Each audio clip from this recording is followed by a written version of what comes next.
Dennis Erickson was 34 years old, and the woman he loved more than life itself was being lowered into the ground while her mother stood 3 feet away from him, checking her watch like she had a lunch reservation to keep.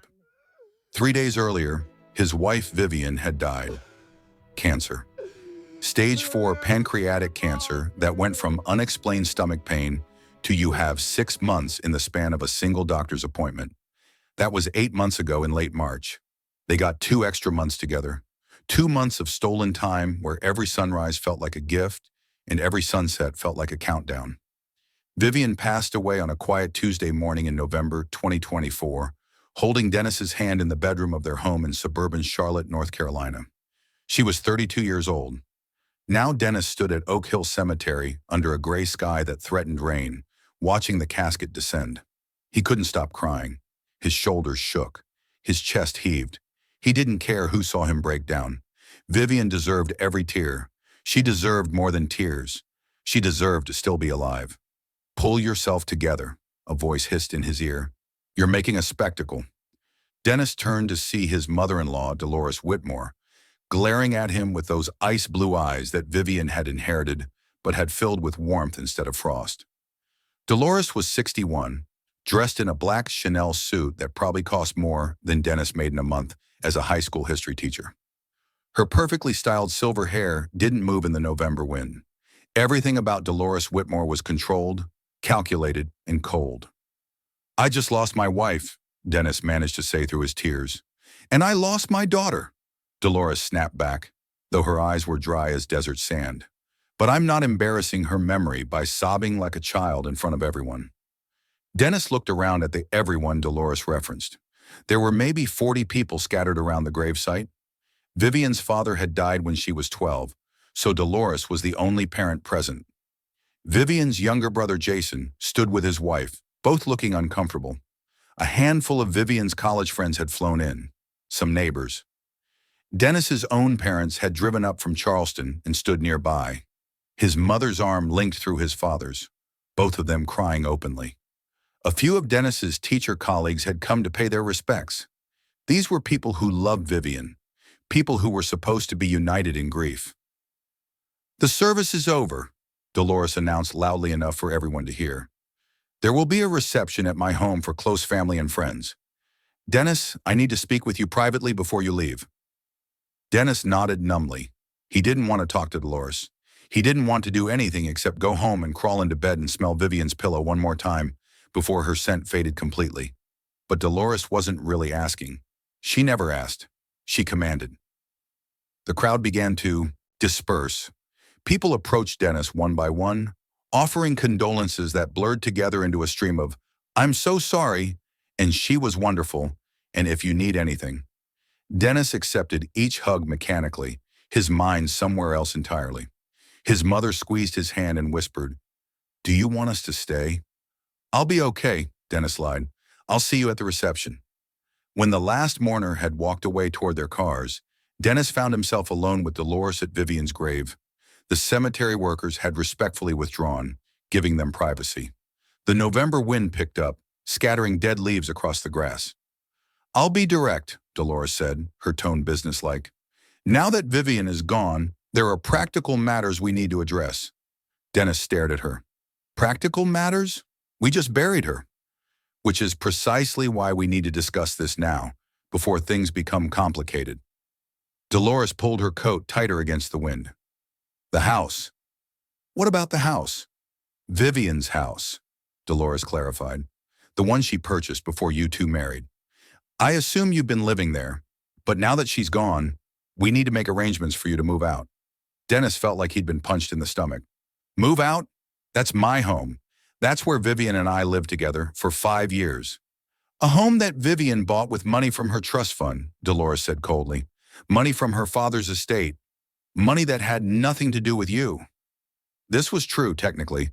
When Dennis and Vivian had gotten married 6 years ago, Vivian had owned the house outright. It was a beautiful 3-bedroom craftsman-style home in a quiet neighborhood called Ashford Park.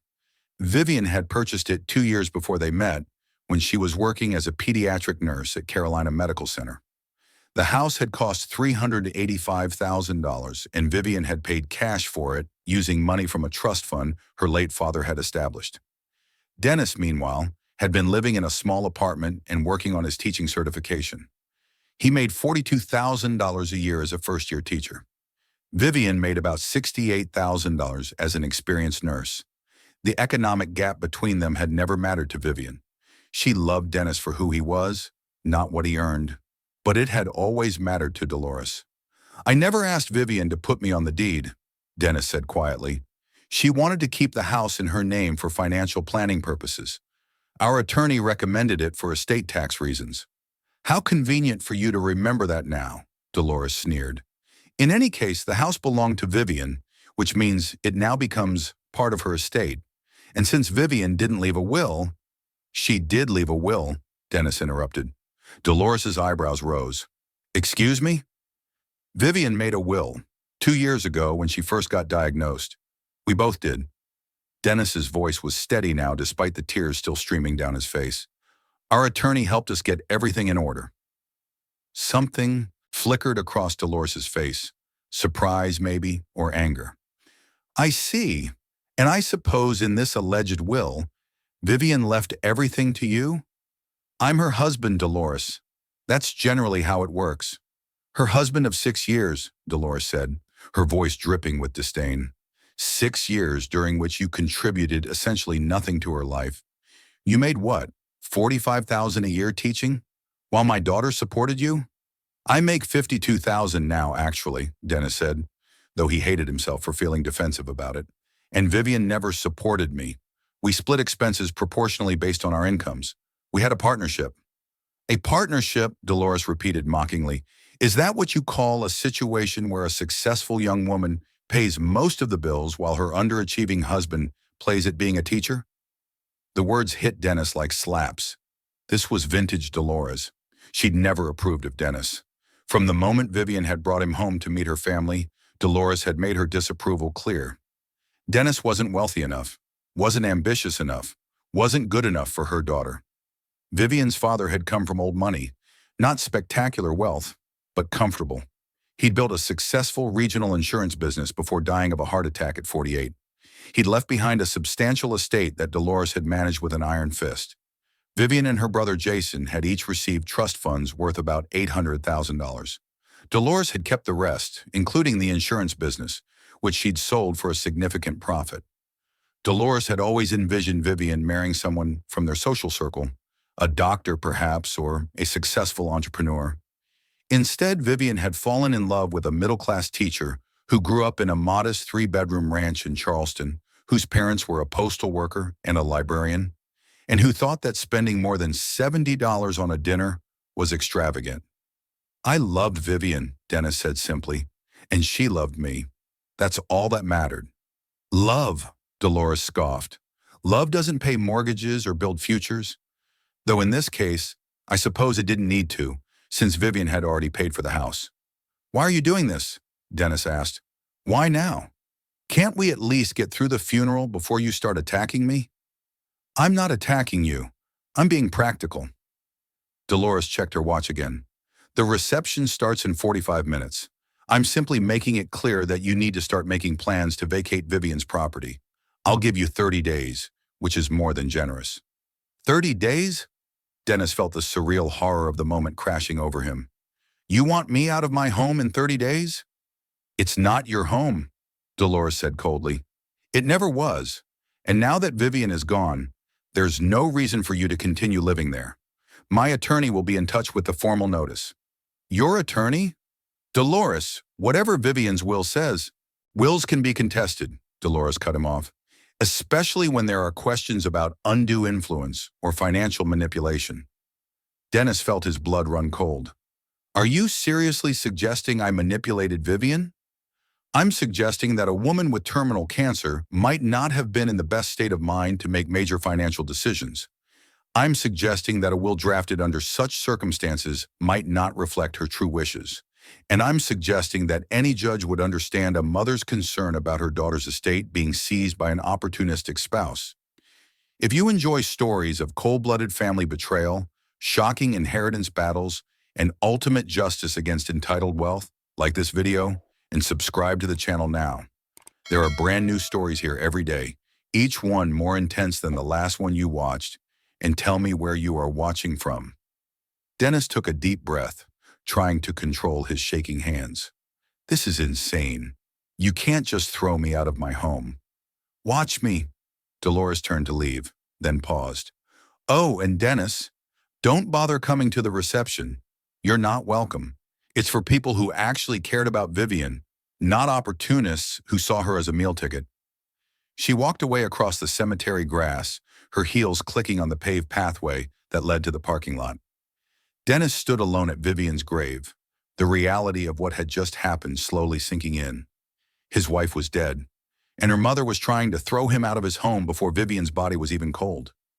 Dennis looked down at the fresh earth covering Vivian's casket. I'm so sorry, he whispered. I'm so sorry you can't be here to see this. You'd be furious. Vivian had always run interference between Dennis and her mother. She'd been the buffer, the translator, the peacemaker. She loved Dolores despite Dolores's flaws, because that's who Vivian was. She loved people even when they didn't deserve it. But she'd also been fiercely protective of Dennis. Whenever Dolores made one of her cutting remarks about Dennis's career or income, Vivian would shut it down immediately. He's doing exactly what he's meant to do, Vivian would say. He's changing kids' lives every single day. That's worth more than any amount of money. But Vivian was gone now, and without her protection, Dennis was facing Dolores's full wrath alone. He pulled out his phone with trembling hands and called his attorney, David Chen. David had helped them draft their wills 2 years ago. He was young, only 36, but sharp and thorough. Dennis had liked him immediately. Dennis, David answered on the second ring, his voice gentle. I'm so sorry about Vivian. I was planning to call you tomorrow to discuss.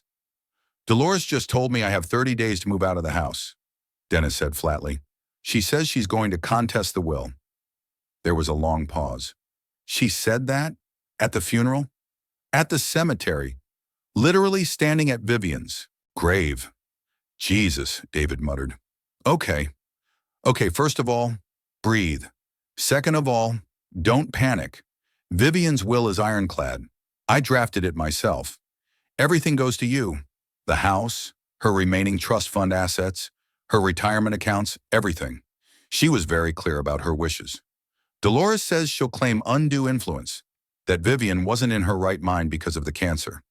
Vivian was diagnosed 2 years ago and was completely lucid when we drafted the will. We have medical documentation of her mental capacity. We even had her doctor provide a statement confirming she understood the decision she was making. Dolores can contest all she wants, but she won't win. Dennis felt a tiny bit of relief. She also said the house was Vivian's property and I have no right to it. The house is now part of Vivian's estate, which passes to you as her sole beneficiary. Once probate is complete, the deed will transfer to your name. Dolores has no claim to it whatsoever. How long does probate take? In North Carolina? Typically 4 to 6 months if there are no complications.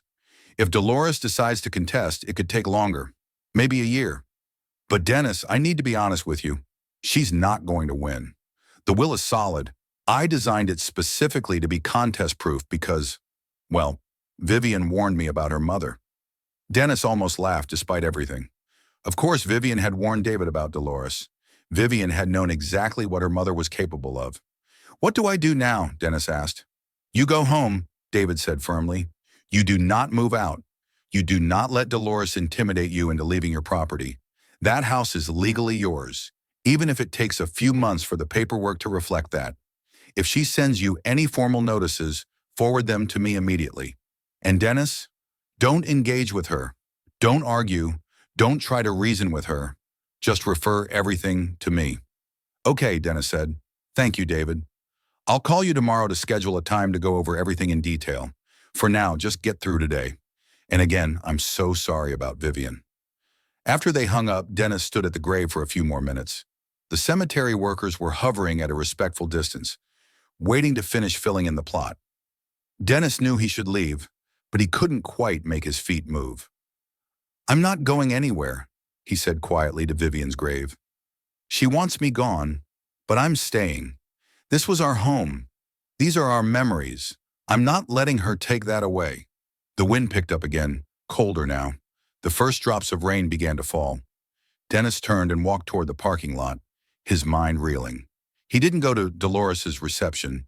Instead, he drove home to the house in Ashford Park, the house where he and Vivian had built their life together, where they'd painted the walls and planted the garden and argued about what color to make the guest room, where Vivian had received her diagnosis and where they'd spent her final weeks making every moment count. The house was dark when Dennis arrived. He'd left that morning before dawn to get to the funeral home. The November afternoon was already fading into evening. He parked in the driveway and sat in his car for a long moment, looking at the craftsman-style home with its wide front porch and the rocking chairs where he and Vivian used to sit on summer evenings. Inside, everything was exactly as they'd left it. Vivian's reading glasses were still on the coffee table next to her book club selection she'd never gotten to finish. Her coffee mug was in the kitchen sink. Her slippers were by the bedroom door. Dennis collapsed on the couch and finally let himself fall apart completely. He cried until he couldn't breathe, until his head pounded and his throat was raw. He cried for Vivian, for the future they'd never have, for the children they'd talked about but never got to create, for the 50th anniversary they joked about celebrating. And somewhere beneath the grief, beneath the overwhelming loss, there was anger. Anger at Dolores for her cruelty, anger at her timing, anger at her entitled assumption that she could simply take away everything Vivian had built.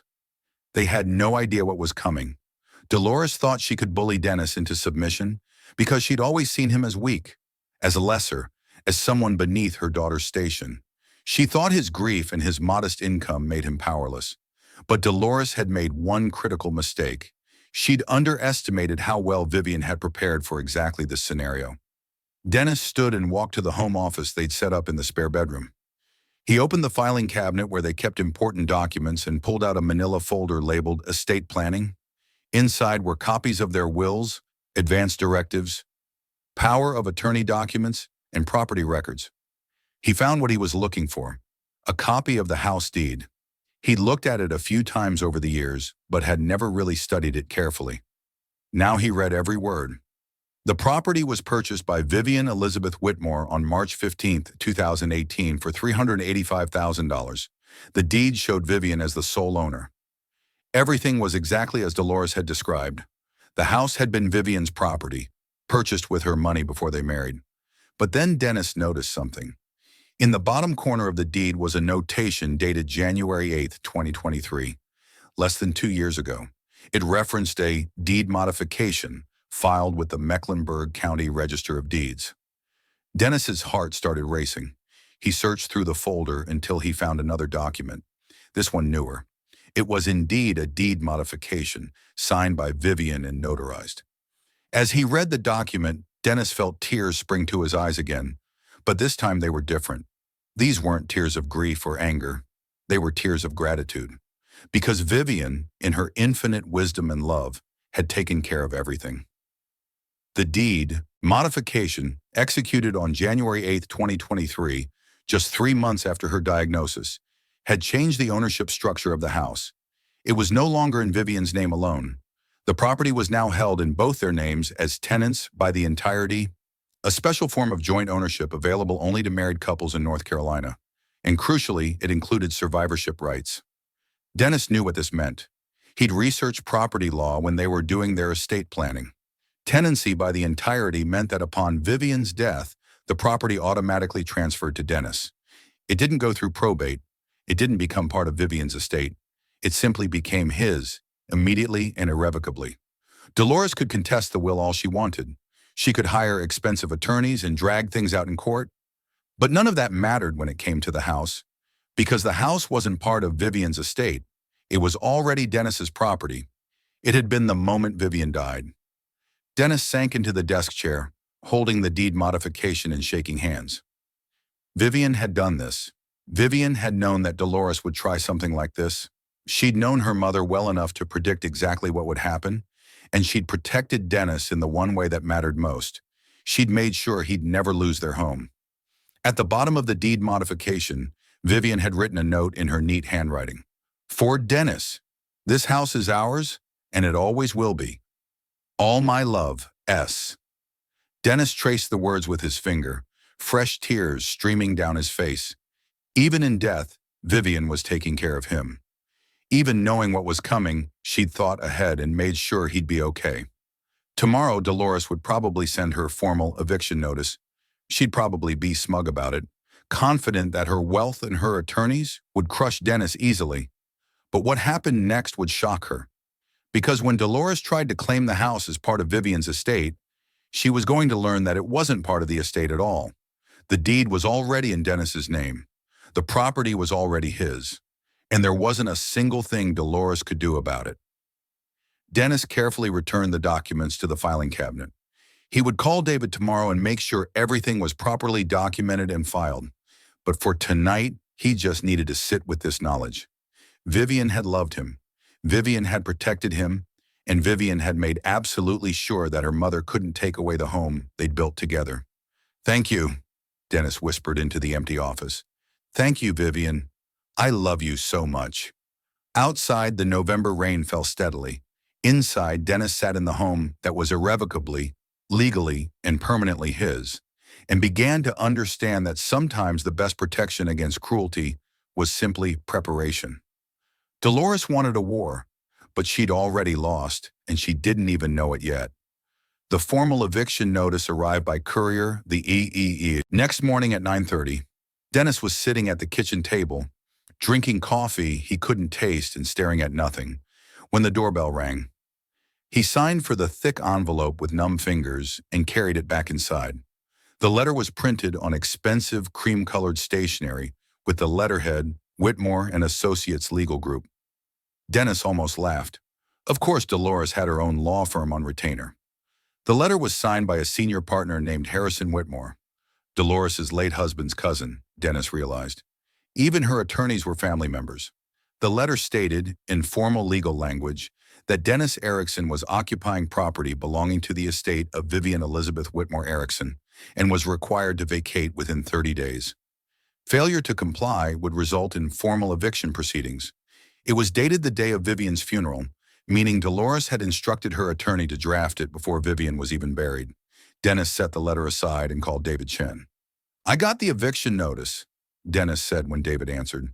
"Forward it to me. I'll respond today." David's voice was calm and confident. "Have you looked at the deed modification Vivian filed?" "I found it last night. The property is in both our names as tenants by the entirety." "Exactly, which means Dolores's eviction notice is legally meaningless. You can't be evicted from property you own. I'm going to send a response to her attorney explaining that the house transferred to you automatically upon Vivian's death and is not part of her probate estate." "How do you think she'll react?" "Badly," David said bluntly. "But that's not your problem. Let me handle the legal side. You just focus on taking care of yourself." After they hung up, Dennis tried to go about his day. He'd taken bereavement leave from school, 2 weeks that the principal had granted without hesitation. His colleagues had been supportive. His students had sent cards. Teaching had always been Dennis's calling. He loved it, despite the modest salary that Dolores found so contemptible. But right now, he couldn't imagine standing in front of a classroom and pretending to be okay. His phone buzzed with a text from his mother. "How are you holding up, sweetheart? Your father and I are worried about you." Dennis typed back, "I'm okay. Dolores sent an eviction notice. My attorney is handling it." The response came immediately.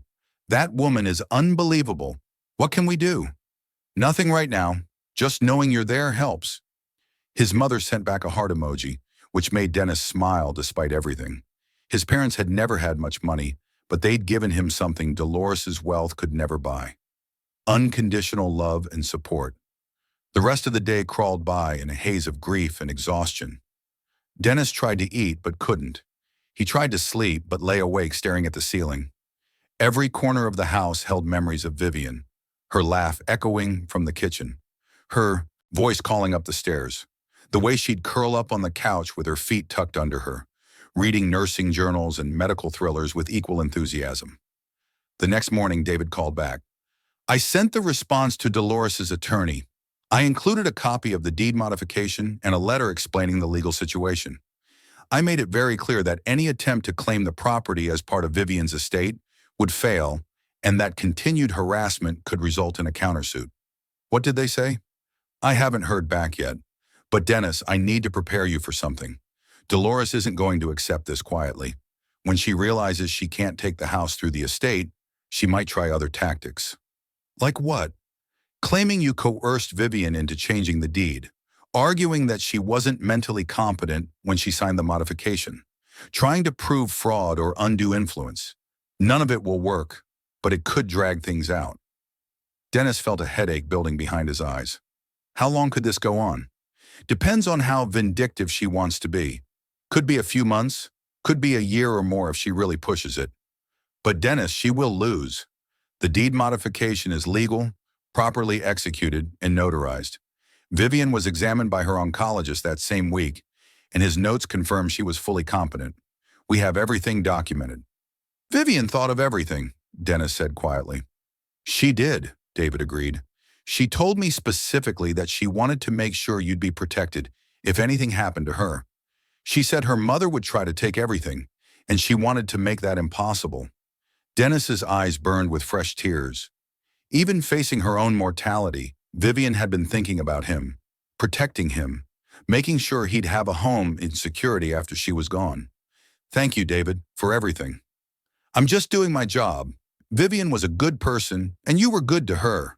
That's what matters. That afternoon, Dennis's phone rang with an unfamiliar number. He almost didn't answer, but something made him pick up. Dennis, it's Jason, Vivian's younger brother. Dennis hadn't spoken to him since the funeral. Jason was 30 years old, worked in commercial real estate in Atlanta, and had always been cordial to Dennis, if not particularly warm. Dolores's influence ran deep in her children, but Jason had always been less openly hostile than his mother. Hey, Jason, Dennis said carefully. Listen, I heard about what Mom's trying to do, the eviction notice and everything. Jason sounded uncomfortable. I just wanted to say, I think it's messed up. Vivian loved you. She would hate this. Dennis felt a rush of gratitude. Thanks for saying that. I tried talking to Mom about it, but she's not listening. She's convinced you're some kind of gold digger who manipulated Vivian. It's insane. Your mother has never liked me. I know, and I'm sorry. Vivian and I talked about it sometimes. She knew Mom was hard. On you. Jason paused. Look, I can't go against Mom publicly. She controls the family trust and my inheritance. But privately, I want you to know that I think she's wrong. And if there's anything I can do to help without putting myself in her crosshairs, let me know. It wasn't much, but it was something. I appreciate that, Jason. Really. After they hung up, Dennis felt slightly less alone. At least someone in Vivian's family recognized the injustice of what Dolores was doing. The next few days passed in a strange limbo. Dennis went through Vivian's things slowly, crying over photographs and old birthday cards. He found a journal she'd kept during her illness, and reading her words felt like hearing her voice again. One entry from January of 2023, right after she'd filed the deed modification, caught his attention. I went to David's office today and changed the deed on the house. Dennis doesn't know yet. I'll tell him when the time is right. I don't want him to think I don't trust him or that I'm planning for the worst. But I know my mother. The second I'm gone, she'll try to take everything from him. She's never believed he loved me for me. And she'll use my death as an excuse to punish him for not being the son-in-law she wanted. So I'm making sure she can't touch our home. This house is Dennis's. It's his security, his sanctuary, his future. Mom can't have it. I won't let her take away the one stable thing in his life after I'm gone. Dennis pressed the journal to his chest and wept. Vivian had known. She'd understood exactly what would happen, and she'd protected him. On the 5th day after the funeral, David called again. Dolores's attorney responded to my letter. And they're not backing down. They're claiming that Vivian was under duress when she signed the deed modification, that you manipulated her during a vulnerable time, and that the document should be voided. That's ridiculous. Vivian made her own decisions. I know, and we can prove it. I've already contacted Dr. Patel, Vivian's oncologist. He's willing to testify that Vivian was fully competent in January 2023 and that there were no signs of cognitive impairment. I've also pulled the notary records. The modification was witnessed by 2 independent parties at my office, neither of whom had any connection to you.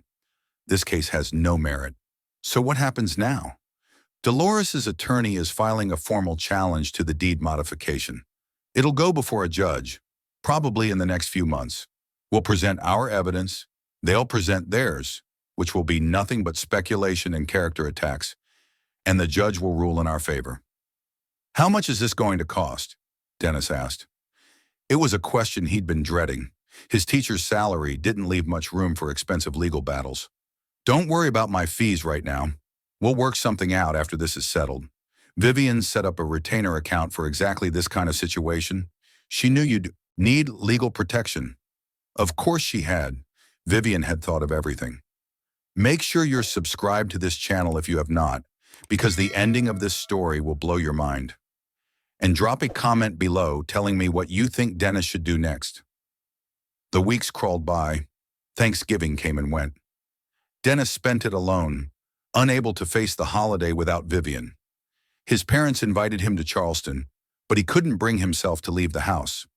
Christmas decorations appeared in neighbors' yards, but Dennis couldn't imagine celebrating anything.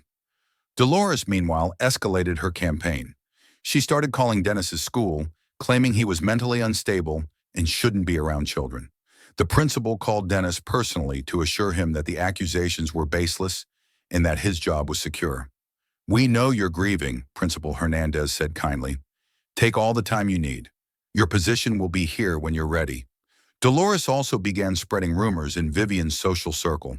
She told Vivian's friends that Dennis had isolated Vivian from her family, that he'd controlled their finances, that he'd pressured her into changing the deed while she was sick and vulnerable. Some of Vivian's friends believed her. Others reached out to Dennis to tell him they knew the truth. One of Vivian's closest friends, a fellow nurse named Jennifer, called Dennis in early December. "I just want you to know that some of us aren't buying Dolores's bullshit," Jennifer said bluntly. "Vivian talked to me about the deed change. She said she was protecting you from her mother. She knew Dolores would pull something like this." "Did she tell you why she did it?" Dennis asked. "She said, 'My mom thinks Dennis married me for money,' which is insane because Dennis couldn't care less about money. 'But when I'm gone, she's going to try to take everything from him out of spite. I'm making sure that doesn't happen. The house is his. He needs security, and I'm going to make sure he has it.'" Those were her exact words. Dennis felt his throat tighten. "Thank you for telling me that." "Vivian loved you so much," Jennifer said softly. "Don't let Dolores make you doubt that." The court date was set for mid-January, almost 2 months after Vivian's death.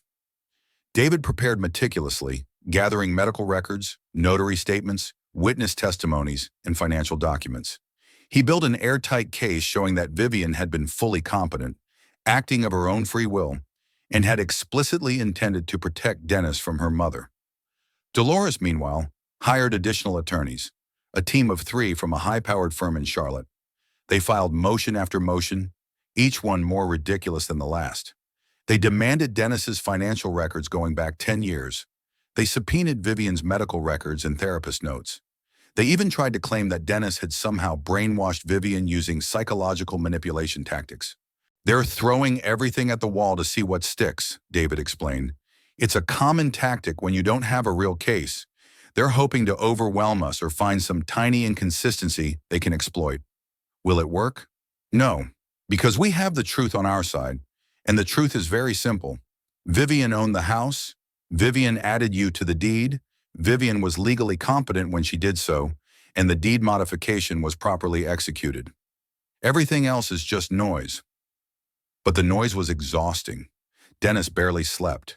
He'd lost 15 pounds. He looked like a ghost of himself. His mother begged him to come home to Charleston for a while, but he refused to leave the house. It felt like surrendering.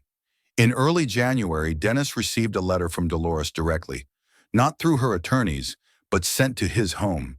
He opened it with trembling hands. The letter was handwritten on Dolores's personal stationery. "Dennis, this has gone on long enough. I'm prepared to offer you a settlement. I will drop all legal challenges to the deed if you agree to sell the house and split the proceeds with me 60-40. You'll walk away with over $200,000, which is far more than you contributed to Vivian's life. This is a generous offer, more than you deserve. If you refuse, I will continue fighting. I have unlimited resources and unlimited time. I will drag this through the courts for years. I will make your life hell. I will destroy your reputation. By the time I'm done, everyone will know what kind of parasite you really are. The choice is yours. Dolores Whitmore. Dennis read the letter twice, his hands shaking with anger. This was Dolores's final card, the threat. She knew she was losing the legal battle, so now she was trying intimidation. He took a photo of the letter and texted it to David. David called back within 5 minutes. Don't respond, don't engage. Forward me the original letter. She's threatening me. I know, which is incredibly stupid of her. This letter proves her motivations. It shows malice and harassment. It actually helps our case. She really thinks I'll take her settlement. She thinks she can bully you into submission. She's used to people folding when she throws money and threats around. But Dennis, you don't have to fold. You're in the right here. The law's on your side. I'm not taking her money, Dennis said firmly. This house is mine. Vivian wanted me to have it. I'm not selling it, and I'm sure as hell not giving her a single dollar. Good, David said, because that's exactly what Vivian would want you to say. The night before the court hearing, Dennis couldn't sleep at all. He lay in bed, staring at the ceiling, thinking about everything that had led to this moment. Vivian's diagnosis, the 8 months of fighting, the small victories and devastating setbacks, the final weeks when they both knew the end was coming. Vivian's death in this very bedroom, in this very bed, with Dennis holding her hand and whispering that he loved her. And then Dolores's cruelty at the funeral, the eviction notice, the legal battle, the threats and rumors and endless harassment. But through it all, Vivian's love had protected him. The deed modification she'd filed, the careful documentation, the conversations with friends where she'd explained her intentions, even her journal entries.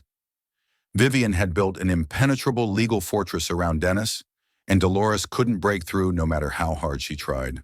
Tomorrow in court, that fortress would prove its strength. Dennis got out of bed at dawn and put on his best suit, a navy blue one that Vivian had bought him for their 4th anniversary. She'd said he looked handsome in it. He knotted his tie with careful precision, the way Vivian had taught him. He looked at himself in the mirror and barely recognized the man staring back. He'd aged years in 2 months, but his eyes were clear. His jaw was set. He was ready. David picked him up at 8:30. They drove to the Mecklenburg County Courthouse in downtown Charlotte, a modern building of glass and steel. Dolores was already there when they arrived, surrounded by her legal team. She wore a black St. John's suit and diamond earrings. She looked at Dennis with pure contempt. Dennis looked back at her with something that surprised him. Pity. Because Dolores had lost Vivian too. She'd lost her daughter. And instead of grieving, instead of honoring Vivian's memory, she'd chosen to wage war against the man Vivian loved. She'd chosen cruelty over compassion, greed over grace. They filed into the courtroom. Judge Rebecca Morrison presided, a woman in her mid-50s with sharp eyes and no-nonsense demeanor. She'd reviewed all the filings in advance, David had assured Dennis. She knew the case inside and out. Dolores's lead attorney, a silver-haired man named Charles Dennison, spoke first. He painted Dennis as a manipulator, a predator who'd targeted a vulnerable young woman with money. He claimed the deed modification was executed under duress, that Vivian had been confused by her medication, that Dennis had isolated her from her family and controlled her decisions. It was a compelling story. It was also complete fiction. Then David stood up. He was younger than Dennison, less polished, less expensive looking, but when he spoke, his words carried the weight of truth. Your Honor, this case is very simple, David began. Vivian Whitmore Erickson was a competent adult who made a legal modification to her property deed. She did so while healthy. The modification was filed in January 2023, only 3 months after her diagnosis, when she was still working full-time as a nurse and showing no signs of cognitive decline. Her oncologist will testify that she was fully capable of making legal decisions at that time. David presented the medical records, Dr. Patel's statement, the notary witnesses, the journal entries where Vivian explained her reasoning, text messages to friends where Vivian explicitly stated she was protecting Dennis from her mother. Mrs. Whitmore is not challenging this deed modification because she believes there was fraud, David continued. She's challenging it because she disapproves of her daughter's choice of husband. She's using the legal system to punish Mr. Erickson for not being wealthy enough, not being prestigious enough, not being the son-in-law she wanted. But her disapproval doesn't invalidate Vivian's legal right to do what she wanted with her own property. Dolores's attorney objected, called it inflammatory. Judge Morrison overruled. David called Dr. Patel to the stand. The oncologist was in his 50s, Indian American, with kind eyes behind wire-rimmed glasses. He testified that Vivian had been his patient for 8 months, that she'd been sharp and clear-headed until her final weeks, and that in January 2023, she'd shown absolutely no signs of cognitive impairment or confusion. "Did you discuss the deed modification with Ms. Erickson?" David asked. "Yes. She mentioned it during an appointment. She said she wanted to make sure her husband would be taken care of if anything happened to her. She was very clear about her intentions. She said, and I remember this specifically, my mother is going to try to take everything from Dennis when I'm gone, and I won't let that happen." Dolores's face darkened with rage. She whispered urgently to her attorneys. David called the notary who'd witnessed the deed modification.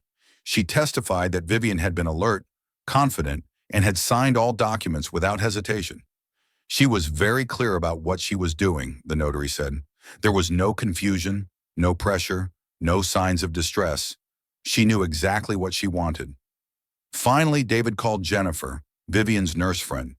Jennifer testified about conversations where Vivian had explicitly discussed her estate planning. "Vivian told me she was protecting Dennis," Jennifer said firmly. "She said her mother had never accepted their marriage and would try to destroy Dennis after she died. She said putting the house in both their names was the only way to make sure he'd have security. She was protecting the man she loved from her vindictive mother." "Objection!" Dennison shouted. "Speculation and hearsay." "It's not hearsay when it's a statement of the deceased's intentions," Judge Morrison said calmly. "Overruled. Continue." When all the testimony was complete, Judge Morrison called a 30-minute recess. Dennis sat in the hallway with David, his heart pounding. "How do you think it went?" Dennis asked. "I think we demolished their case," David said confidently. "They had nothing but speculation and character attacks. We had evidence, medical records, witness testimony, and Vivian's own words. It's not even close." When they returned to the courtroom, Judge Morrison's expression was stern. "I've reviewed all the evidence presented today," she began, "and I'm ready to rule." Dennis held his breath. "The deed modification executed by Vivian Whitmore Erickson on January 8, 2023, was legal, proper, and valid. The evidence overwhelmingly shows that Miss Erickson was fully competent when she signed the document, that she acted of her own free will, and that she understood the implications of her decision. There is no evidence of coercion, undue influence, or fraud." Dolores's attorney started to object, but Judge Morrison held up her hand. "Furthermore," the judge continued, her voice hardening, "I find Mrs. Whitmore's actions in this case to be unconscionable. She has weaponized the legal system to harass her son-in-law during his time of grief. She has made baseless accusations, spread malicious rumors, and attempted to deprive Mr. Erickson of the home his wife wanted him to have. This court will not enable such behavior." Judge Morrison looked directly at Dolores. "The deed modification stands. The property belongs to Dennis Erickson. Mrs. Whitmore, you are ordered to cease all harassment and attempts to claim this property. If you continue this behavior, you will face sanctions." The gavel came down with a decisive crack. They had won. The courtroom erupted in controlled chaos. Dolores stood abruptly, her face flushed with fury.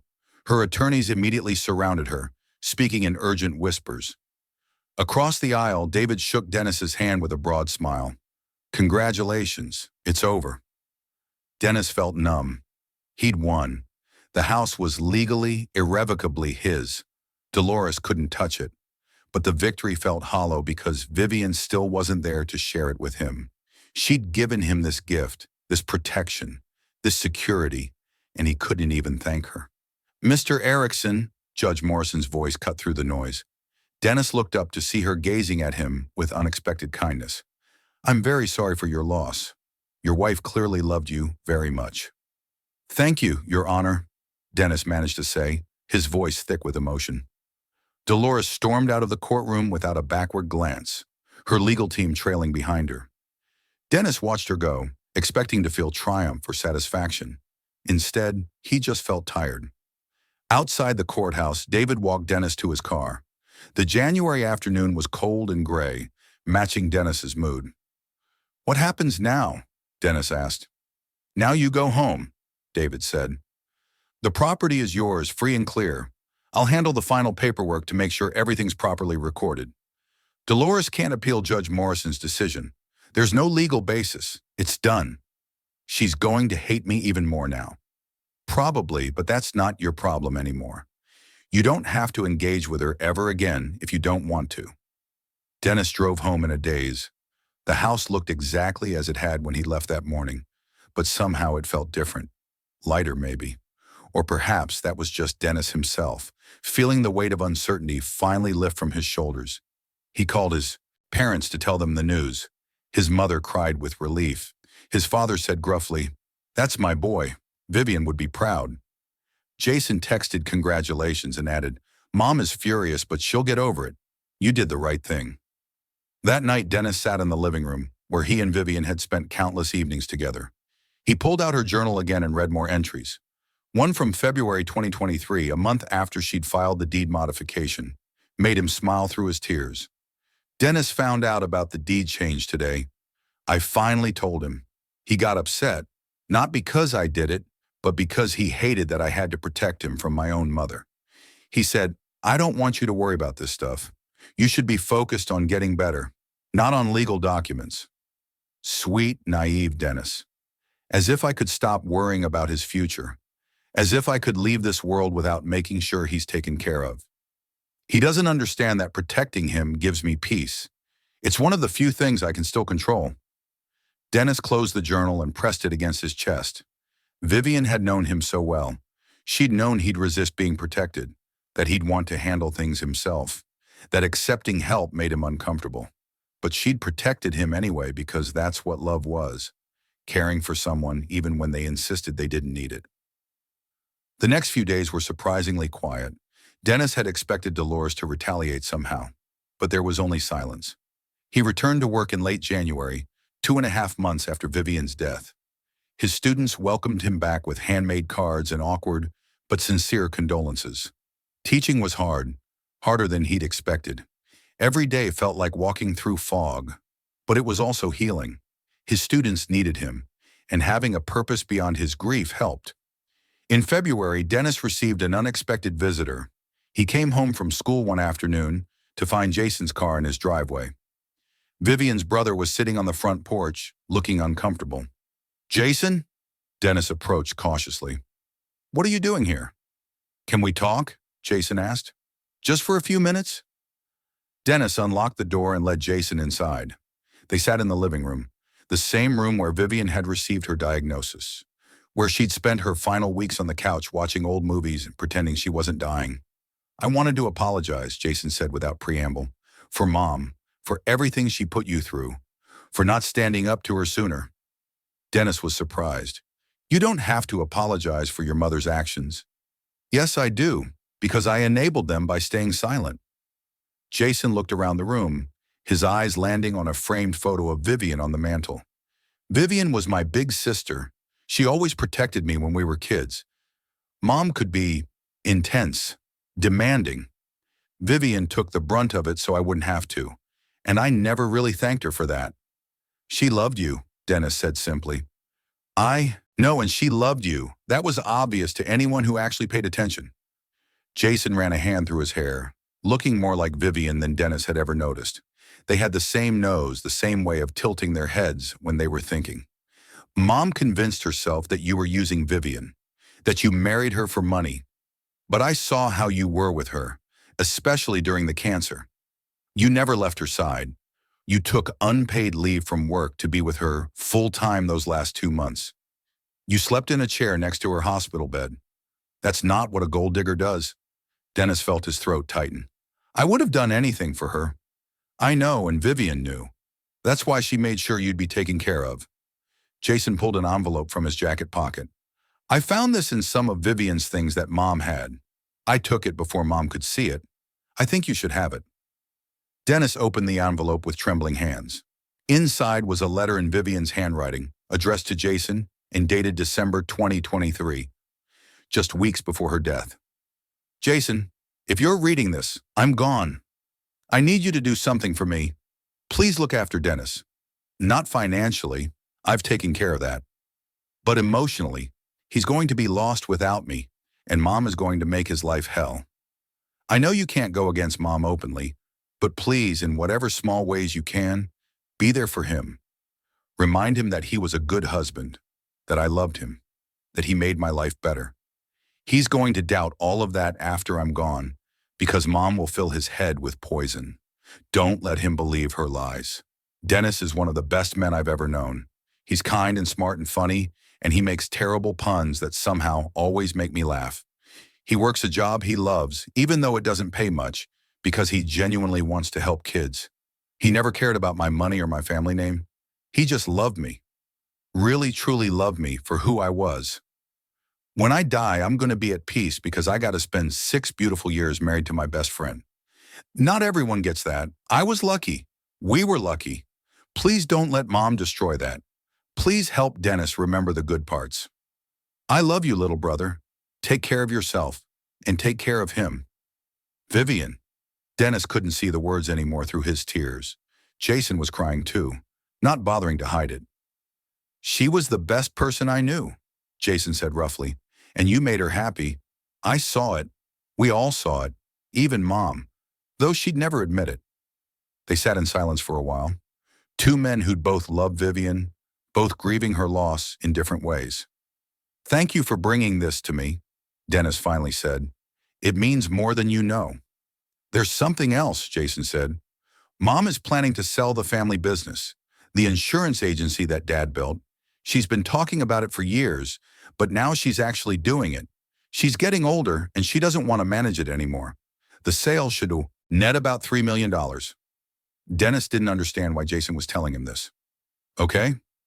Under Dad's will, Vivian was supposed to inherit a portion of the business value if it was ever sold.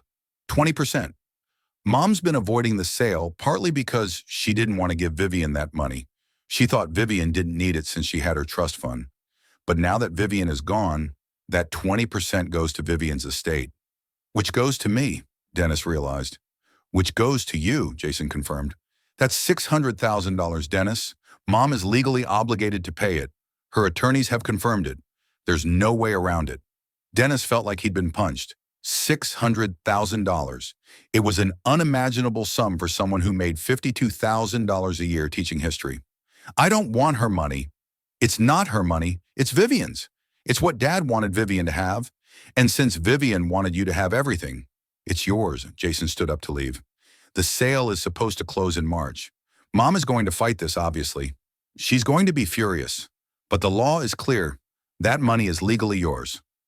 After Jason left, Dennis sat alone with Vivian's letter in his hands. He read it over and over, memorizing every word, every loop of her handwriting. Even facing death, Vivian had been thinking about him, worrying about him, protecting him. The next month was a blur of legal proceedings related to the business sale. Dolores did exactly what Jason had predicted. She fought the inheritance distribution with every tool at her disposal. She argued that Vivian's share should go to Jason instead. She tried to claim the will was invalid. She attempted to tie up the sale in litigation. But David Chen, now familiar with Dolores' tactics, shut down each attempt methodically. The law was unambiguous. Vivian's share went to her estate, and her estate went to Dennis. There were no loopholes, no exceptions. In March, on a rainy Tuesday afternoon, Dennis received the largest direct deposit of his life. $600,000 minus taxes and legal fees appeared in his bank account. He stared at the number on his phone screen, unable to process it. He called David immediately. Is this real? It's real, David confirmed. The business sale closed yesterday. Dolores was required to distribute the inheritance. She tried to delay the payment, but the judge wasn't having it. The money is yours, free and clear. Dennis didn't know what to feel. The money was life-changing. He could pay off his car. He could finally fix the roof. He could put away for retirement. He could donate to the causes Vivian had cared about. He could establish a scholarship fund in her name, but none of it brought Vivian back. That weekend, Dennis did something he'd been avoiding for months. He went through all of Vivian's belongings, her clothes, her books, her jewelry, her nursing textbooks. He donated most of it to charity, keeping only a few precious items. Her favorite sweater that still smelled like her perfume, her grandmother's wedding ring, her collection of medical thrillers, her nursing school diploma. He found another note tucked into one of her textbooks, written in her neat hand on a torn piece of notebook paper. Dennis, if you're reading this, I'm gone and you're finally going through my stuff. I know how hard this must be, but I want you to know something. You gave me the happiest 6 years of my life. Every single day with you was a gift. Don't let anyone, especially my mother, make you believe otherwise. You were exactly the husband I needed, exactly the partner I wanted, exactly the man I loved. Go live your life. Fall in love again if you can. Be happy. That's what I want for you. All my love forever, S. Dennis sat on the bedroom floor surrounded by cardboard boxes and cried harder than he had since the funeral. Vivian had left him notes everywhere, little love letters hidden throughout the house, each one a gift for future moments when he'd need her most. If you're enjoying this story, hit that like button and let me know in the comments what you would have done in Dennis's situation. In April, 4 months after the court victory, Dennis made a decision. He couldn't stay in the house anymore. It wasn't Dolores's harassment driving him away. She'd gone conspicuously quiet after losing both legal battles and being forced to pay the inheritance. It was the memories. Every room held echoes of Vivian. Every corner reminded him of what he'd lost. He put the house on the market. The real estate agent told him it would sell quickly. The neighborhood was desirable, the house was well maintained, and the market was strong. She was right. Within 2 weeks, Dennis had multiple offers. He accepted one for $445,000, almost $60,000 more than Vivian had paid for it 6 years earlier. The closing was scheduled for late May. Dennis spent those final weeks sorting through the last of their belongings and saying goodbye to the home he and Vivian had built together. Neighbors stopped by to wish him well. His principal told him there was a position open at a school in Charleston near his parents if he was interested. Dennis was interested. It was time to go home. Time to start over. Time to build a new life that honored Vivian's memory without being imprisoned by it. The day before the closing, Dennis received an unexpected phone call from an unfamiliar number. He answered warily, half expecting Dolores's attorneys with some new legal challenge. "Dennis, it's Dolores." Dennis nearly dropped the phone. Vivian's mother hadn't spoken to him directly since the funeral. "Dolores, I'm calling because—" She paused and Dennis could hear her struggling with the words. "Because I owe you an apology." Dennis sat down, stunned. "You what?"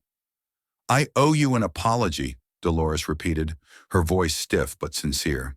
"For everything, the eviction notice, the legal battle, the things I said about you, all of it. I was wrong." Dennis didn't know what to say. He waited. "Jason made me read Vivian's letter," Dolores continued. "The one she wrote to him. About you. About how much she loved you, how happy you made her. And I realized," her voice cracked slightly, "I realized I'd been so focused on what I wanted for Vivian that I never actually listened to what Vivian wanted for herself." "She wanted me," Dennis said quietly. "Yes, she did. And I couldn't accept that because you weren't what I'd envisioned for her. You weren't wealthy or prestigious or from the right family. You were just good, kind, devoted. And those things should have mattered more to me than money or status, but they didn't. I was a snob and a fool." Dennis felt something shift inside him. Not quite forgiveness, but maybe the beginning of it. "You hurt me, Dolores. During the worst time of my life, you tried to take away the one thing Vivian wanted me to have. I know, and I'm sorrier than I can express. I was angry at the world for taking my daughter, and I took that anger out on you. It was cruel and wrong." Dolores took a shaky breath. "I heard you're selling the house." "I am. I close tomorrow." "Where will you go?" "Charleston, near my parents. There's a teaching position waiting for me there." "That's good. You should be near family." Another pause. Dennis, I don't expect you to forgive me.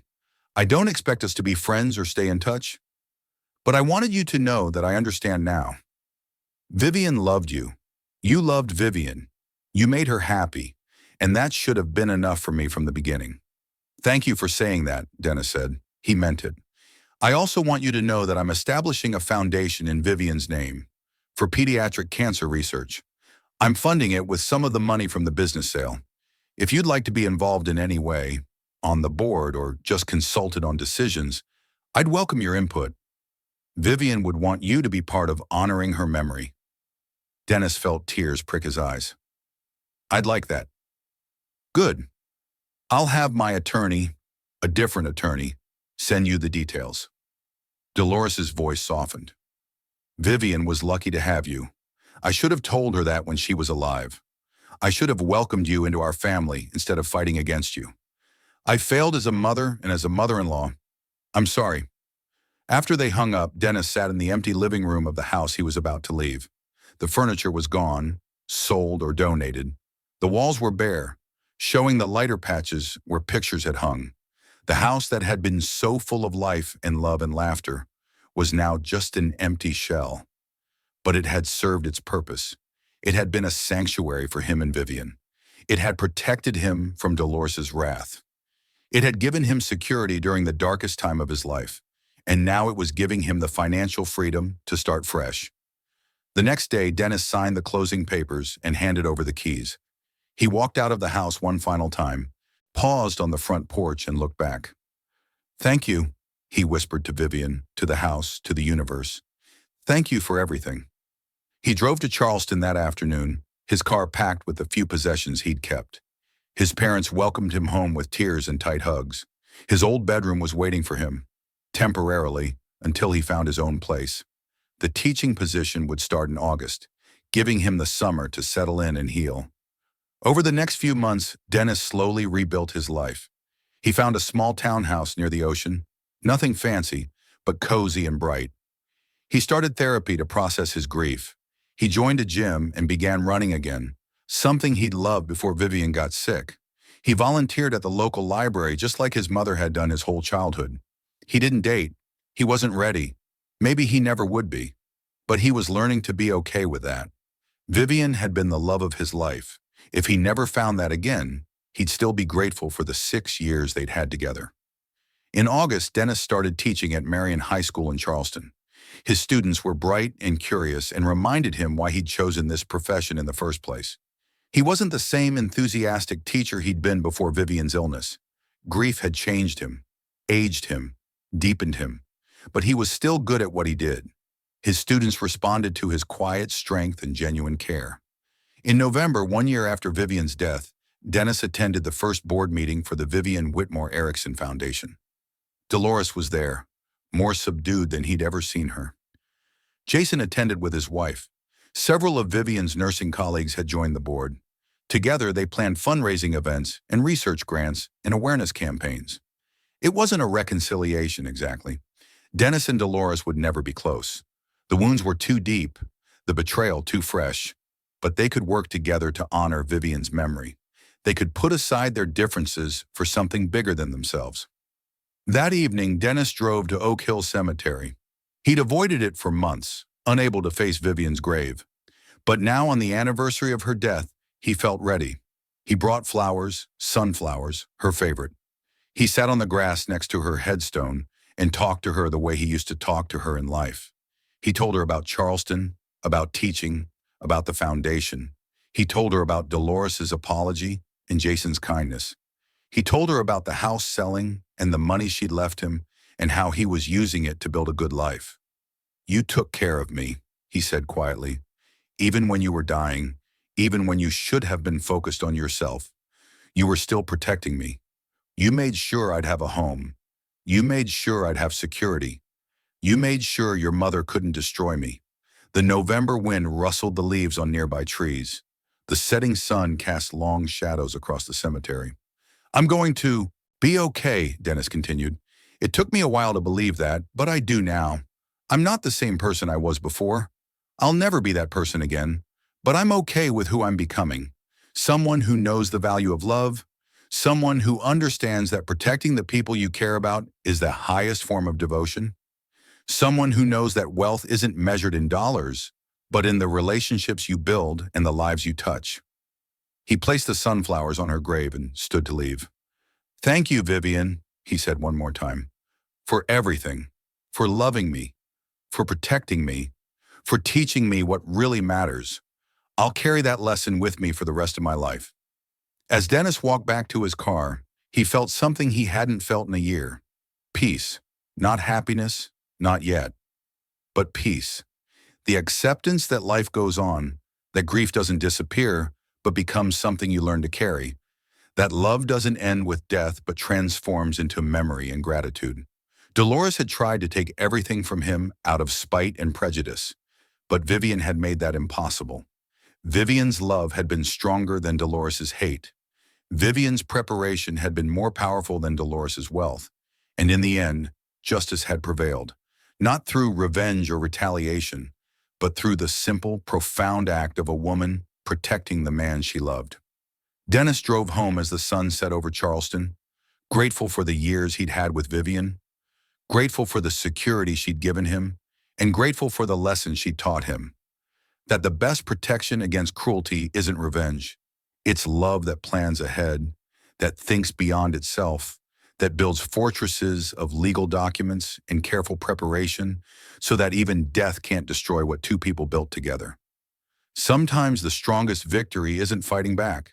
Sometimes it's simply being prepared. Sometimes justice doesn't come from courtroom battles or clever revenge schemes. Sometimes it comes from a dying woman who loved her husband enough to make sure he'd be okay when she was gone. And that love, that foresight, that devotion, that was worth more than any inheritance, any house, any amount of money. That was everything. If you enjoyed this story, like this video and leave a comment telling me what you thought. And if you're not already subscribed to the channel, please subscribe and hit the notification bell to get alerts for new stories like this one. Thanks for watching, and I'll see you next time.